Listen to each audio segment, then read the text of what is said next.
ระยะ5 ปีผ่านมาเศรษฐกิจของเมืองไซเศรษฐาเติบใหญ่ขยายตัวอย่างต่อเนื่อง 7.8 ส่วนห้อยรวมยอดผลิตภัณฑ์ภายในบรรลุได้ 6,000 กว่าตื้อกีบในตลอดระยะเวลา 5 ปีผ่านมาเมืองไซเศรษฐานครหลวงจันทร์ได้มีผลสำเร็จหลายด้านในการจัดตั้งปฏิบัติแผนพัฒนาเศรษฐกิจสังคมซึ่งได้เฮ็ดให้เศรษฐกิจของเมืองเติบใหญ่ขยายตัวอย่างต่อเนื่องด้วยอัตรา 7.8 ส่วนห้อยต่อปี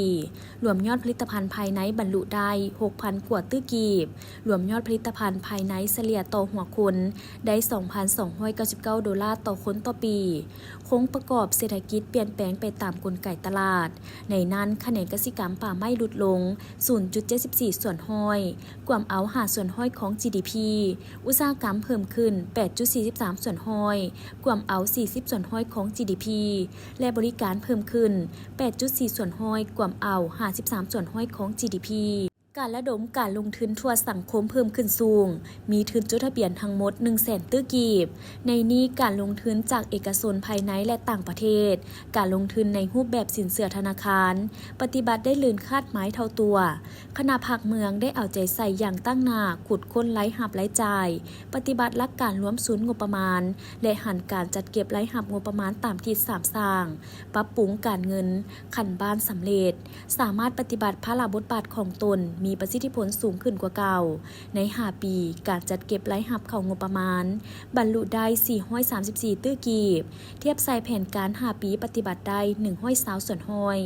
ในนี้ได้เอาใจใส่พัฒนาวัฒนธรรมสังคมเคียงคู่กับด้านเศรษฐกิจโดยสุ่มใส่ด้านคุณภาพการเรียนการสอนตาม3ลักษณะและหาหลักมูลของการศึกษาขยายตารางการศึกษาขั้นต่างๆอย่างทั่วถึง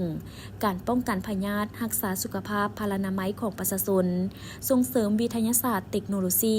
และเวียกเขตงานทำพัฒนาองค์การปกครองและองค์การบริหารรัฐได้สุ่มใส่ซี่น้ำอย่างตั้งนา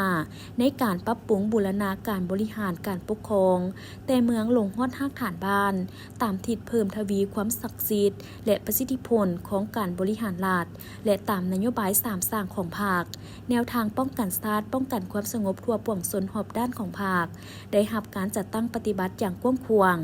สามารถรับประกันให้เมืองไซเศรษฐามีเสถียรภาพทางด้านการเมืองนักแน่นมีความสงบความเป็นระเบียบเรียบร้อยในสังคมโดยพื้นฐาน